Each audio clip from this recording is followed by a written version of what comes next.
Hey guys, it's your girl Dev, and today we're going to talk about the untold secrets of Rise of Kingdoms. And in this video, we're going to cover a bunch of different topics that I feel are the best kept secrets when playing Rise of Kingdoms. Some of this stuff might get patched in the future, but as of right now, in August of 2021, this is how it stands. So stick around and stay tuned to see what I feel are the best untold secrets of Rise of Kingdoms. So sit back and enjoy the ride.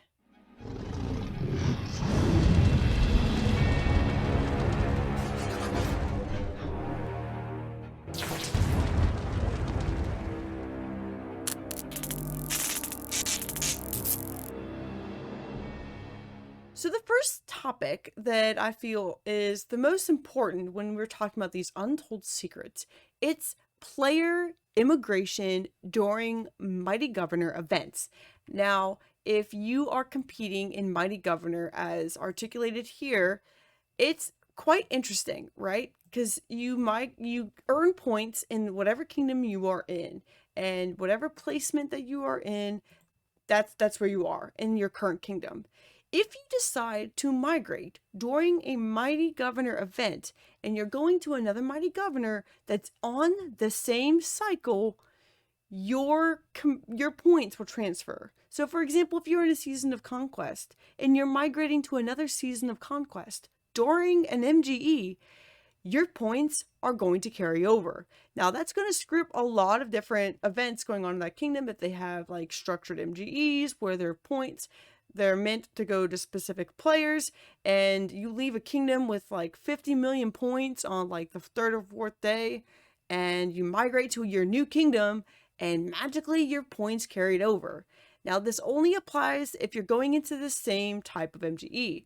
For example, if you're going from a KvK 3 kingdom and you're going backwards in time to like a Khan and Saladin MGE, your points aren't going to transfer because you're changing MGEs. They have to be on the same cycle for this to work. It's pretty interesting that it happened this way, and they just said, well, I mean, it's the same MGE, so they just had their points carried over.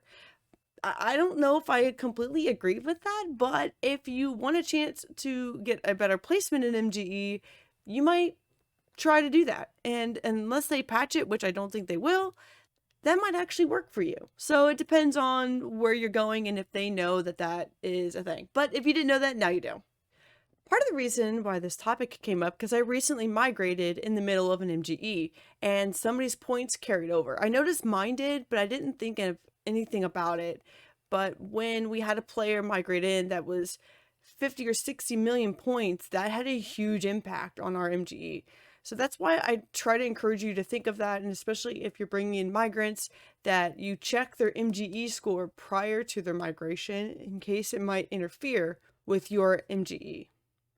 So the next topic that we're going to talk about is how matchmaking works. Now, I really don't know if this is what we call the untold secrets, but it's really interesting the information that we can get from Lilith from different people.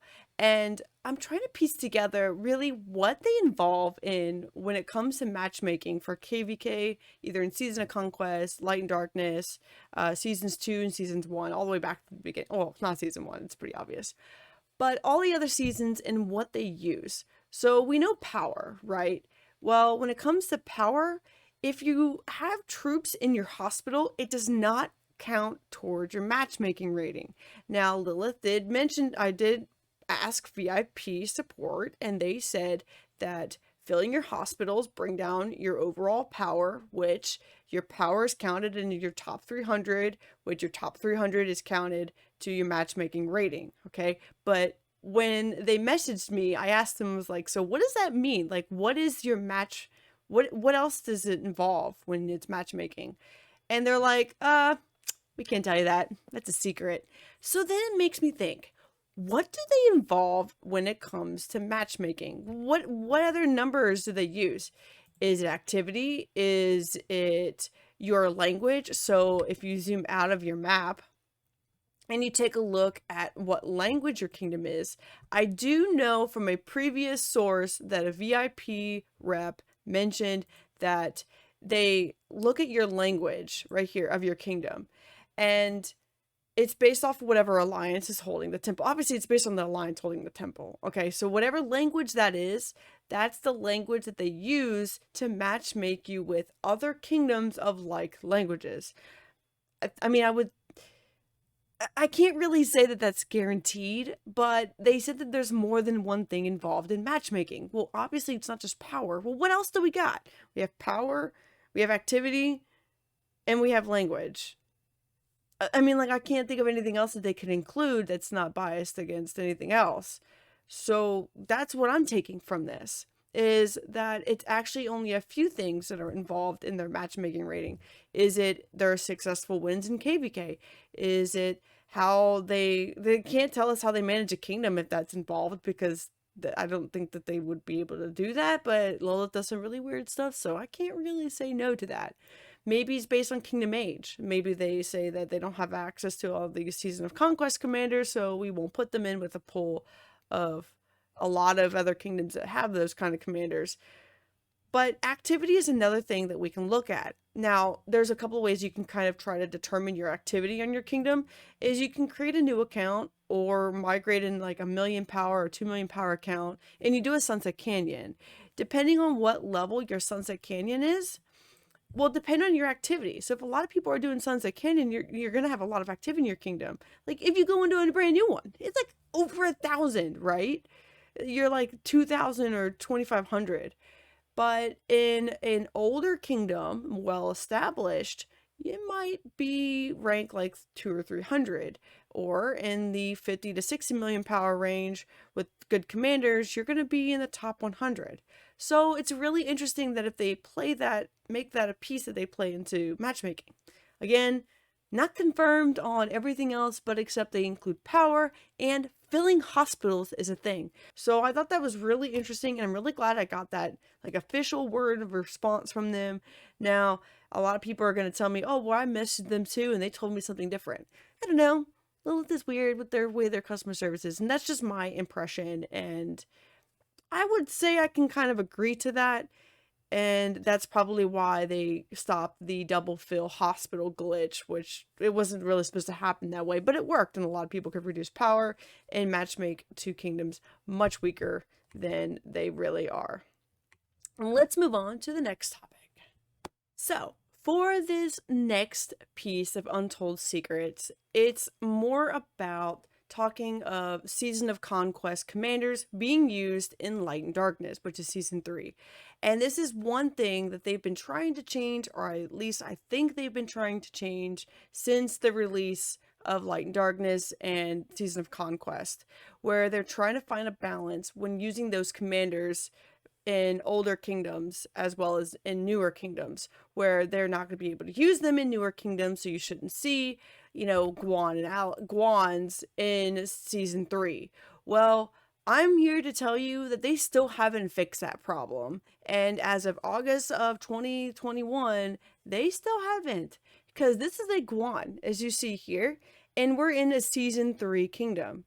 And I was like, what the hell? I think that's not fair, because those new people playing in that kingdom don't have access to these commanders. Luckily, that they reached the 300-day mark and Kingsland's already been opened. But let's just say one of the kingdoms hit 300 days and lost, or the Kingsland hadn't opened yet. And now that you're fighting with Season of Conquest commanders like Zenobia's and YSS, and now these two new ones that are coming out, these two Archer ones, it's like a lot of the stuff is going to seriously break the game. They really, really need to fix this. But as of right now, it's still unbugged. So you can happily use your Season of Conquest commanders in Light and Darkness as long as one of your kingdoms in that Light and Darkness bracket is 300 days. Now, how can you check that? You click the globe, click Season of Conquest, Light and Darkness. If you're already there, then you see it. And you check out their days. So right here, you'll see behind me all the different kingdoms listed here. As you see, it says 44 days. You just click on one of the kingdoms. This is 288, 305. And as soon as this kingdom hit 300 days old, everybody on the entire Lost Kingdom map can use Season of Conquest commanders. Now that puts a disadvantage to all of the members that don't have access to those commanders or never seen them, because they won't let you migrate forward to pick those commanders up because of the migration rules. So it's like you're kind of screwed if you're an early kingdom. Now, in this one here, you can probably go through and figure out which one is going to be at the 300-day mark first. And essentially, this one's got 20 days, which 26 days, I believe Kingsland opens around the 24th or 25th day.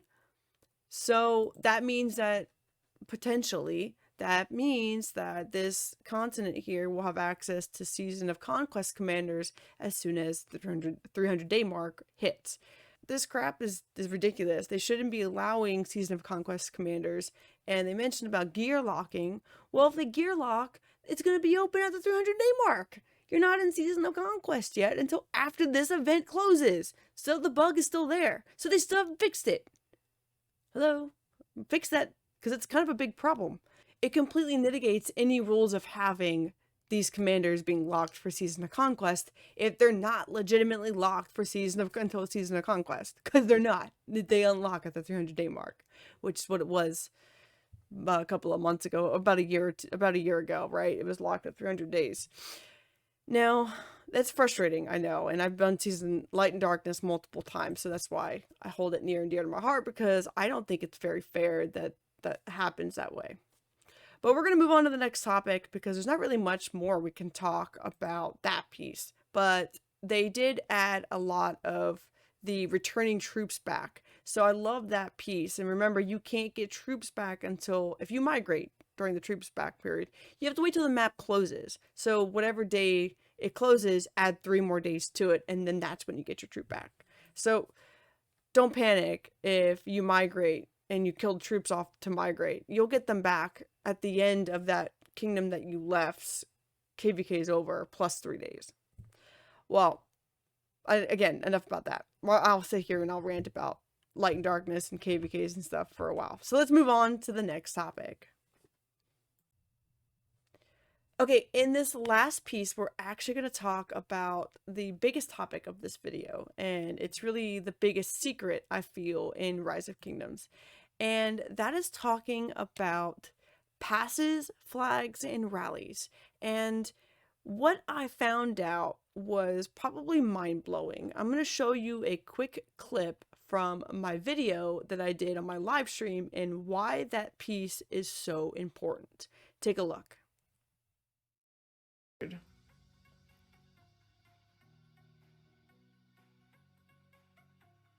I can't reinforce, I'm right there. Famous lagging. Can you guys reinforce? Oh, we can reinforce now. Try it. It's like almost. What the frick? It says it's empty. 1.3, that's what I'm talking about. Like, yeah, like I'm trying to reinforce it, it won't let me. same thing for me. Alright, I gotta zoom out. Or is it maybe because of... No. It's probably a lag.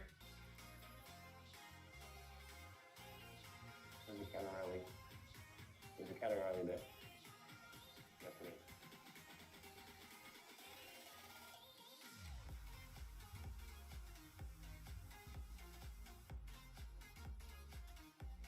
No, we're gonna lose it!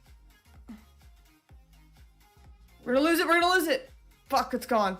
It's not, no, it's still there, it says hot, it still says hot. It's there. No. No, it's already taken. A lag. It's already... Okay, so as you saw there, I got pretty frustrated because I couldn't put my troops inside the pass.